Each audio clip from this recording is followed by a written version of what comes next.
All right, guys, welcome back to our adventures into the lore of Skyrim. Last time we read a book on some emperors. It was a little dry, but I did learn a little bit.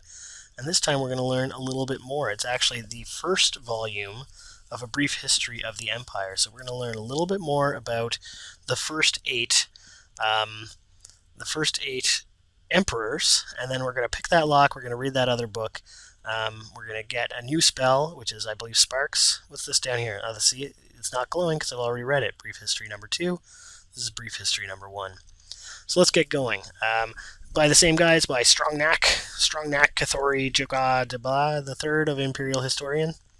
So, before the rule of Tiber Septim, all Tamriel was in chaos. The poet Tresixius, or something, Tresixius, called the period of continuous unrest days and nights of blood and venom. The kings were a petty lot of grasping tyrants who fought Tiber's attempts to bring order to the land, but they were disorganized, or they were as disorganized as they were dissolute, and the strong hand of Septim brought peace forcibly to Tamriel.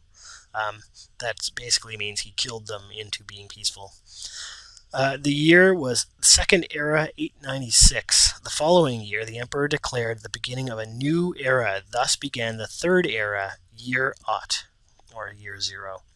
For 38 years, the Emperor Tiber reigned supreme. It was a lawful, pious, and glorious age when justice was known to one and all, from serf to sovereign. On Tiber's death, it reigned for an entire fortnight, which is 2 weeks, as if the land of Tamriel itself was weeping.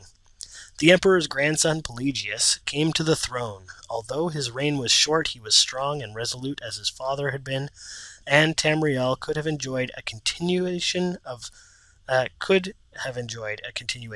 Golden Age. Alas, an unknown enemy of the Septim family hired an accursed organization of cutthroats, the Dark Brotherhood, to kill the Emperor Pelagius I, as he knelt at prayer at the Temple of One in the Imperial City.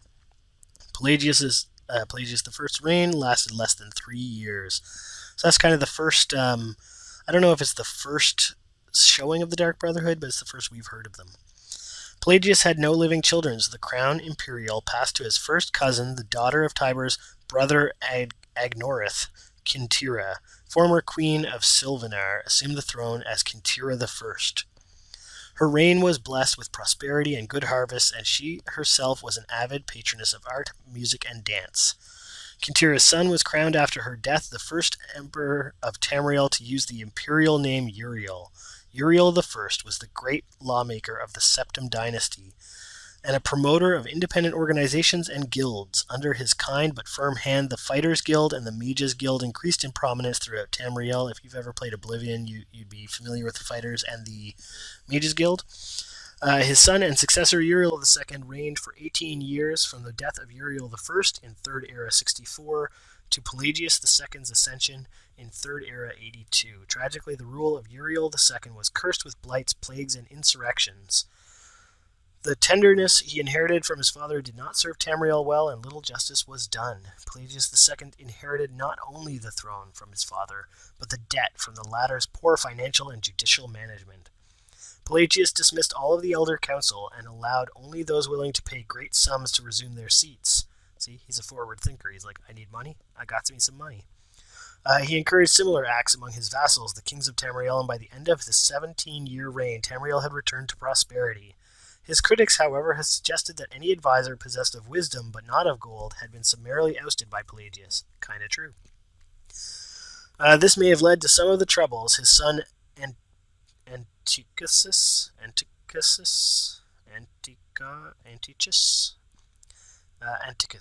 Antichus we'll say, faced when he in turn became emperor. Antichus was certainly one of the more flamboyant members of the usually austere Septim family. He had numerous mistresses and nearly as many wives, and was renowned for the grandeur of his dress and his high good humor. Unfortunately, his reign was rife with civil war, surpassing even that of his grandfather Uriel II. The War of the Isle in 3rd Era 110, 12 years after Antichus assumed the throne, nearly took the province of Somerset Isle away from Tamriel. The united alliance of the kings of Somerset and Antichus only managed to defeat King Orgum of the island kingdom of Pandonia. Pandonia. That's a nice name for a kingdom, actually. Due to a freak storm, legend credits the Sigic Order of the Isle of Artium with the sorcery behind the tempest. And see, we just heard of the Sigic Order for the first time. Kind of neat. The story of Kintira II, heiress of the father Antichus' throne, is certainly one of the saddest tales in imperial history. Her first cousin Uriel, son of Queen Potema of Solitude, accused Kintira of being a bastard, alluding to the infamous decadence of the imperial city during his father's reign. When this accusation failed to stop her coronation, Uriel bought the support of several disgruntled kings of High Rock, Skyrim, and Morrowind, and with Queen Potema's assistance, he coordinated 3 attacks on the Septim Empire. That's not cool. That's not cool at all. The first attack occurred in the Iliac Bay region, which separates High Rock and Hammerfell. Kintira's entourage was massacred and the Empress taken captive. For 2 years, Kintira II languished in an imperial prison believed to be somewhere in Glen Point or Glenmoral before she was slain in her cell under mysterious circumstances. The second attack was on a series of imperial garrisons along the coast of Morrowind. The Empress's consort, Contic Arynyx. See, why do you put a Y and an X together? Yix. That doesn't even make a sound. Eryx. I don't know. Fell defending the forts. The third and final attack was a siege of the imperial city itself, occurring after the Elder Council had split up the army to attack western High Rock and eastern Morrowind. The weakened government had little defense against Uriel's determined aggression and capitulated after only a fortnight of resistance. Uriel took the throne that same evening and proclaimed himself Uriel III, Emperor of Tamriel. The year was 3E 121, thus began the War of the Red Diamond described in Volume 2 of this series, which we've already read. That's pretty cool, actually.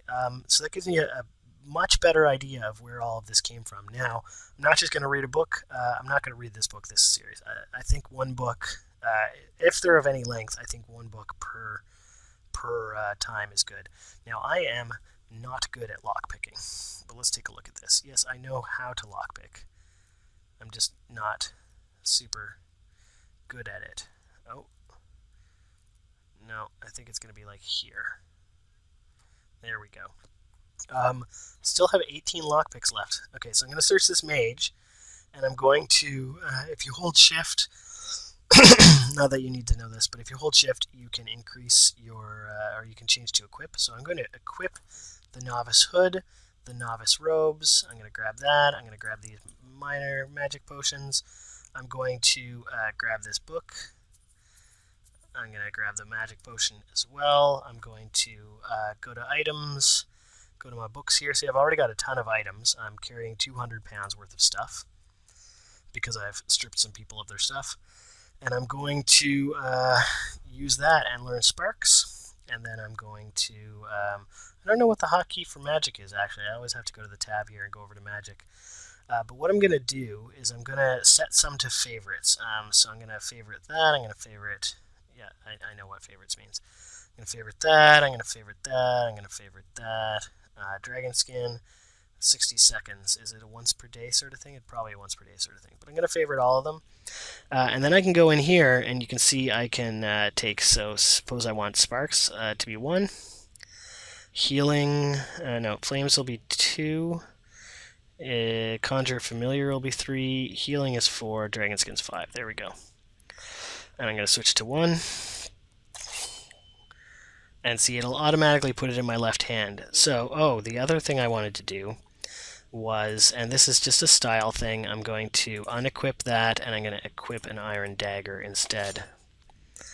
Now, you can use these doors to just kind of level up your lockpicking. I don't know if lockpicking is going to be that important to me, but it can be useful just to level up your lockpicking a little bit. You don't lose picks as long as you don't break them.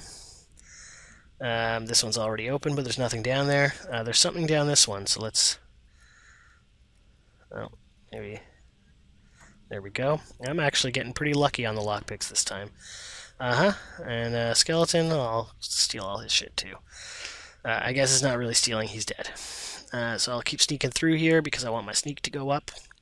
I'll let Hardvar here. I'm not a combatant. I'll let him take care of everything. Let's search this skeleton. Grab his bone meal and his gold. Let's search this Stormcloak soldier. Let him keep his ragged robes.